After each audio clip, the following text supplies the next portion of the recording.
Il n'y a pas très longtemps, j'étais à la synagogue de Toulouse pour réciter un Kaddish. Et tout ce que j'ai vu, donc samedi matin, il n'y a pas très longtemps, j'étais à la synagogue de Toulouse pour réciter un Kaddish.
Les libertés individuelles ont baissé au fur et à mesure que les banquiers ont proportionnellement. volé le monde. Ouais. Hein, Bah oui, faut qu'ils s'assurent que. C'est des protestants. Oui. Mais c'est des protestants. C'est des enfoirés de protestants, de banquiers anglo-saxons.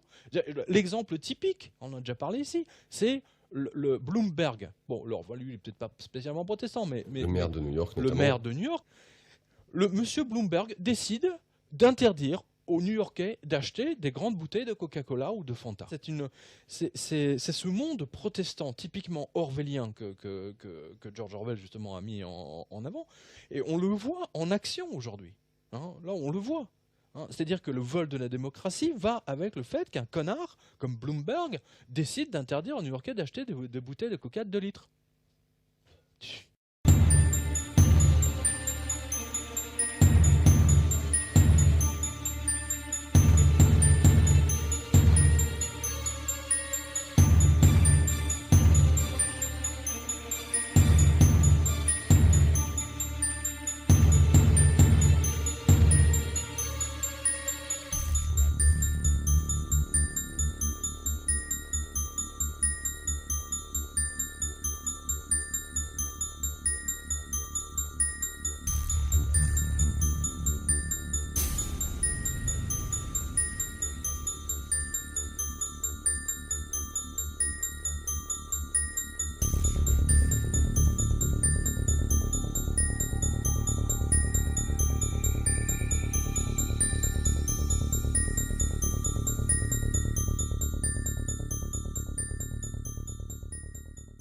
Le point intéressant, il est là. Ce n'est pas qu'un petit braquage, c'est un truc ethnique. Hein. Je rappelle que les Allemands brûlaient les Juifs. Hein. Donc là, c'est une population, c'est un truc ethnique, ça se voit. C'est un acte ethnique, c'est une guerre. Voilà ce que c'est. On voit qu'il y a une attaque globale menée sur l'Église, sur les catholiques, hein, et pas qu'en France. Hein. C'est désormais un véritable sport que de mettre le feu, par exemple, aux maisons des catholiques. Hein, ou des chrétiens, hein, par les musulmans.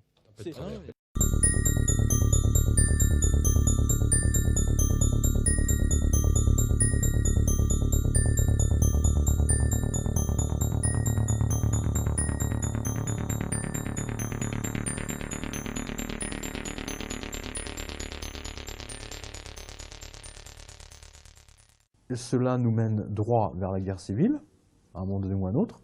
Donc, préparez-vous pour on va dire dans des villes où peut-être que la police ne pourrait pas tout contrôler. On va dire ça comme ça. Je reste pudique.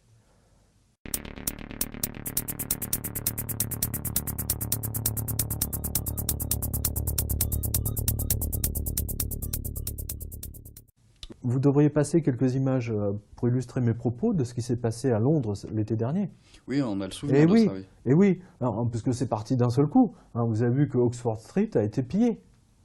Et les Anglais n'ont absolument pas compris ce qui s'est passé. Quand je parle de tensions ethnico-économiques, c'est de ça dont je parle.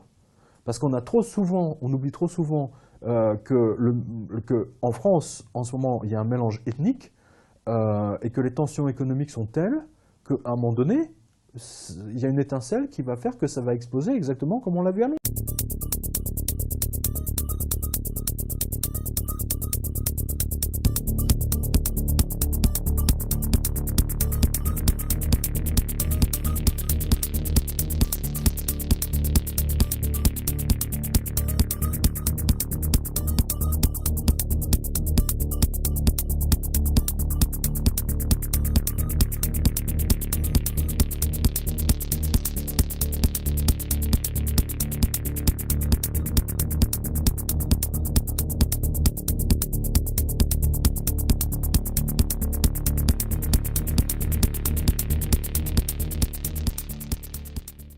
Il n'y a pas très longtemps, j'étais à la synagogue de Toulouse pour réciter un Kaddish, et tout ce que j'ai vu, hein, donc samedi matin, il n'y a pas très longtemps, j'étais à la synagogue de Toulouse pour réciter un Kaddish.